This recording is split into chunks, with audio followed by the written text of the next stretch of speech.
imenu Očeta in Sina in Svetega Duha. Amen. Gospod z vami. In s tvojim duhom. Tako lepo pozdravljeni.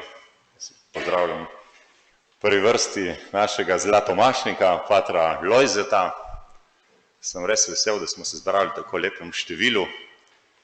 Pater Lojze je bil 29. junija 1971 posvečen v novomašnika v Logu pri Vipavi.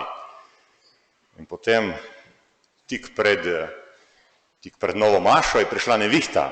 Vsaj tega se spomnijo nekateri domačini, pa so bratje, ampak nevihta ni botrovala temu, da ne bi bilo nove maše, tako kot virus, ne bo prekinil današnjega slavja.